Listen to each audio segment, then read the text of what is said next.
the world belong. So I'm giving you the full narrative in one continuous story. No headings, just story. Exactly as you like. It was a humid summer evening in the heart of Springfield. A small town nestled in the Midwest, where everyone knew everyone, or at least thought they did. On the surface, the town looked peaceful. Manicured lawns, friendly neighbors, and kids playing basketball in the streets. But beneath that veneer, tension simmered quietly, invisible yet palpable. It was the kind of town where old prejudices lingered like dust in the corners, unnoticed until someone kicked it up. James Carter, a 32-year-old black man, had lived in Springfield all his life. He ran a modest auto repair shop on Main Street, known for honesty and quality work. James had always tried to keep his head down, to stay out of trouble. But the world had a way of finding trouble for you, whether you wanted it or not. On that evening, as the sun dipped low and cast long shadows across the street, James was closing up his shop when he noticed a commotion outside the convenience store across the road. People were gathered in clusters, whispering, pointing, and staring. At first he thought it was just another minor argument, the kind that happened from time to time, fueled by the heat and boredom. But as he walked closer, he saw the source of the disturbance. A young white man, Mark Hendricks, had parked his car haphazardly, blocking the entrance. He was shouting at the store clerk over something trivial, a missing item from his order. Keynes frowned and shook his head. He didn't want to get involved. But before he could turn away, Mark noticed him. "What are you looking at?" "Man!" Mark sneered, his voice carrying over the murmurs of the crowd. "You got a problem?" James held up his hands. "No problem. Just passing by." But Mark stepped closer, the sneer widening. "Passing by. Don't give me that. You people always watching." The words hung in the air like smoke. James felt his stomach tighten. He had heard this kind of rhetoric before, these casual, poisonous assumptions. But he had never faced it so directly, so aggressively, in the center of town. "Look," James said calmly, trying to diffuse the situation. "I'm not here to cause trouble. Just let the guy get his groceries." "All right," Ma laughed, a cold, mocking sound. "Yeah, you gonna tell me what to do? Who do you think you are?" The crowd was now fully aware, forming a semicircle, some people recording on their phones, the tension escalating with each passing second. It didn't take much. One wrong word, one wrong glance, and the fragile calm of the town would shatter. "James!" A voice called from the crowd. It was Maria, the young cashier from the store, trying to intervene. "Please, just go inside." But Mark wasn't listening. His anger had morphed into something larger, a need to assert dominance. "You think you can tell me what to do?" He spat, stepping closer, his fists clenched. James's patience had limits, but he also knew that escalating could turn violent. Yet something inside him snapped not out of rage, but out of principle.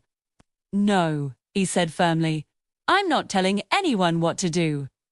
But you need to step back before someone gets hurt." Mark's face twisted with disbelief and contempt. "Is this your neighborhood now, huh? You running things?" Before anyone could react, Mark swung a fist.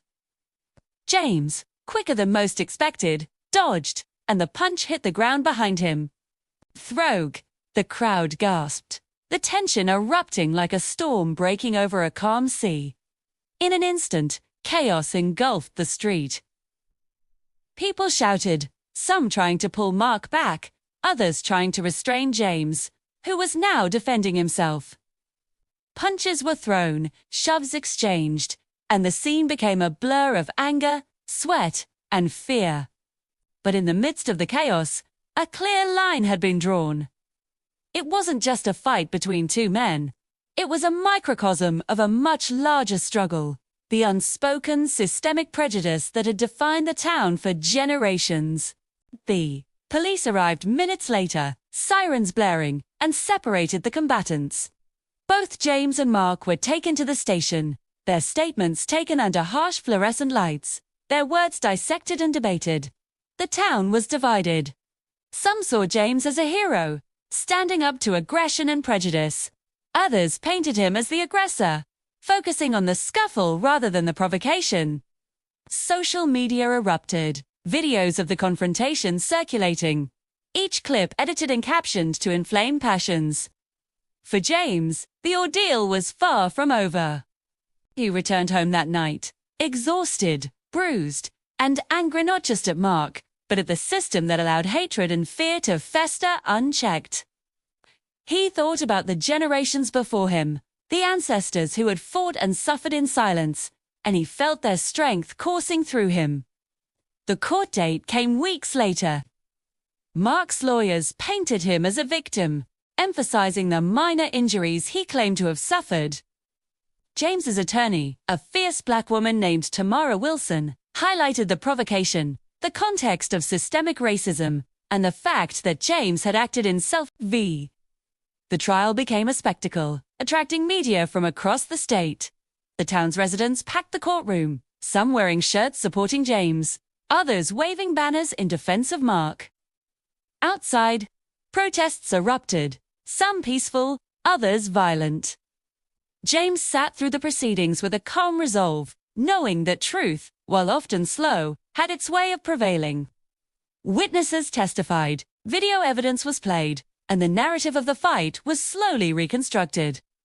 When the verdict was finally read, the room fell silent. The juror found in favor of James, acknowledging his self-defense and the provocation he had endured. Relief washed over him, tempered by the knowledge that this was just one battle in a much larger war against prejudice. The aftermath was transformative for Springfield. Conversations that had been avoided for decades began to surface. Community meetings were held, dialogues initiated between different racial groups, and efforts were made to address the implicit biases that had long poisoned the town. James returned to his shop, which now became more than a business. It was a symbol of resilience. A place where people came not just for car repairs, but for guidance, for understanding, and for community. He knew that the fight against racism didn't end in a courtroom. It lived in every conversation, every choice, and every act of courage that challenged the status quo. Years later, James would tell the story to young people in the community, ensuring that the lesson endured. That courage isn't about fighting everyone who wrongs you. It's about standing firm in truth, defending what is right, and inspiring others to do the same. Springfield would always carry scars from that summer evening. It also carried hope, a reminder that even in the darkest moments, the light of justice could shine through, guiding a town and a nation toward a more equitable future. The tension in Springfield did not dissipate with the court's verdict. If anything, it had only begun to surface in more subtle, insidious ways. For James, life had changed, but not in the ways he expected. His shop, once just a quiet business, had become a beacon of attention, drawing both admiration and resentment. People who had avoided him now nodded in recognition, while others whispered behind his back, their eyes cold with judgment. James had learned early in life that prejudice often hid behind polite smiles. Growing up, he had seen neighbors who welcomed him with warm words, yet silently wondered why someone like him would dare to live among them. But he had also experienced kindness, the elderly white woman down the street who had baked him cookies as a child. Or his high school math teacher who believed in his potential. Life in Springfield had always been a complicated blend of warmth and suspicion. After the trial, James spent late nights in his shop, working on cars while reflecting on the events. He realized that his fight with Mark was not just a personal confrontation. It was symbolic of a larger struggle. It wasn't only about a scuffle on the street, it was about breaking cycles, challenging stereotypes, and demanding respect in a society that too often judged by skin color. Maria, the young cashier who had tried to intervene that night, became a close ally. She understood that supporting James wasn't just about standing against Mark. empathy. It was about recognizing injustice wherever it appeared. Together, they started organizing community meetings, inviting local leaders, residents, and even the police to discuss race relations and systemic inequality. At first, attendance was sparse. Many were hesitant, unwilling to confront the uncomfortable truths that James laid bare. But slowly, curiosity overcame fear. People began to listen, to share their experiences, and even to apologize for past ignorance. One meeting, in particular, changed the course of Springfield. An elderly, white man named Harold, known for his gruff demeanor and conservative views, spoke up. "I've lived here all my life," he said, his voice trembling. "I never realized how much I judged without understanding. Seeing what happened with James, it opened my eyes. We've been living in a bubble, thinking everything was fine. It's not fine, and it hasn't been for a long time." Applause filled the room. James felt a surge of hope. It was a small victory, but it mattered. Change often started with a single voice, willing to admit mistakes and advocate for growth. Meanwhile, Mark Hendrick's life took a different trajectory. His family, long respected in Springfield, faced scrutiny and shame. Mark himself became a cautionary tale. His name attached to videos of the altercations circulating online, comments flooding social media condemning his actions. Some tried to defend him, citing youth and impulsiveness, but many found it difficult to excuse overt aggression and racial bias. Mark's behavior had consequences, both legal and social, and he gradually learned that privilege did not grant immunity from accountability. Jam's own personal journey continued beyond the courtroom. He started mentoring local teens, especially young black boys who faced microaggressions daily. He taught them not only car repair skills, but also life lessons: how to navigate a world where prejudice still existed, how to assert themselves without violence, and how to find dignity even in difficult circumstances. His shop became a safe space, a place where kids could ask questions, express frustration, and feel seen. But not everything was easy. James often felt the invisible weight of expectation pressing down on him. People looked to him to be perfect, to embody courage without faltering. Some days, he felt exhausted, wondering if it was fair for one man to carry the burden of change for an entire community. Yet, in those moments, he remembered why he fought in the first place. For the ancestors who had endured without justice, for the children who deserved a better future, and for the town that had the potential to evolve. Outside his shop, the town began to transform. Graffiti proclaiming hate slowly faded, replaced by murals celebrating unity and resilience. Local schools implemented programs addressing racism, teaching history that was once overlooked or distorted. Business owners collaborated across racial lines, organizing charity events and awareness campaigns. It was not a perfect transformation, but it was progress, a step forward in a long journey. James also faced personal challenges in his family life. His younger brother Malik often struggled with anger and frustration. Witnessing the violence and prejudice firsthand left scars that James tried to help him heal. They spent long evenings discussing emotions, resilience, and strategy. It's not enough to be strong, Malik's James told him one night. You have to be wise, too. Strength without direction can get you into trouble. Meanwhile, Maria became more than an ally. She became a trusted confidant. Together they planned events to bridge divides, community cookouts, town hall debates, storytelling nights where people could share personal experiences without fear of judgment. The idea was simple, yet profound: create spaces where dialogue replaced assumptions and understanding replaced fear. The next summer, Springfield hosted its first Unity Festival, a day-long celebration of diversity, resilience, and community growth.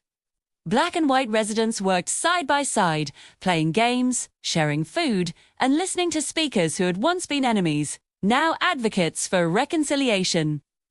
James stood on the stage, looking out over a crowd that once had been divided by fear. He felt a sense of accomplishment, but remained humble.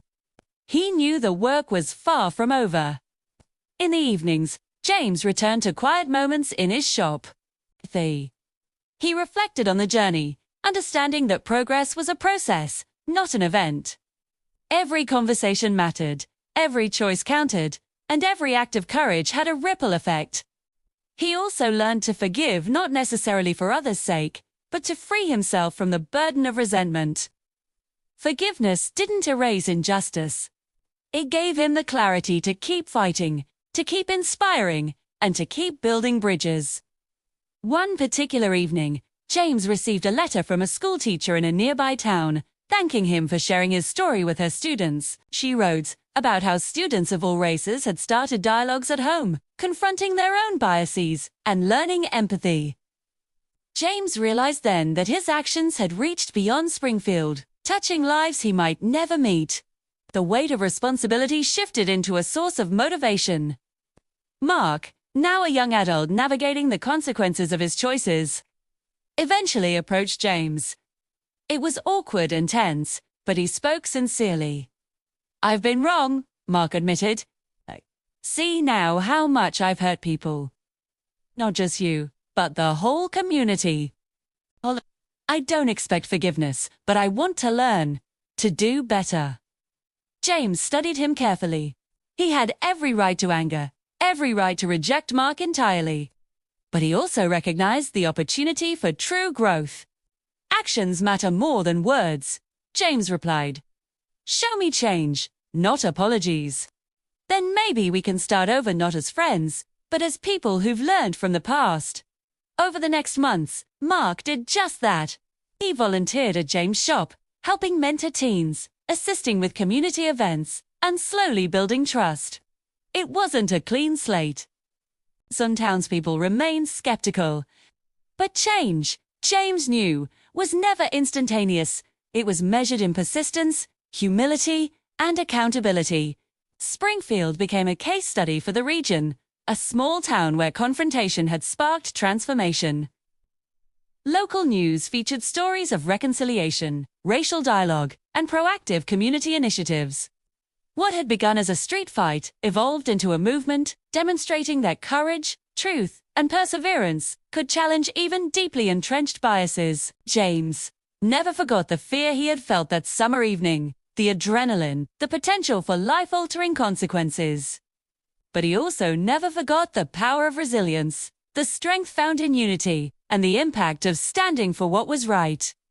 And in that knowledge, he found purpose, to continue fighting not just for justice, but for understanding, compassion, and a future where children could live free from prejudice.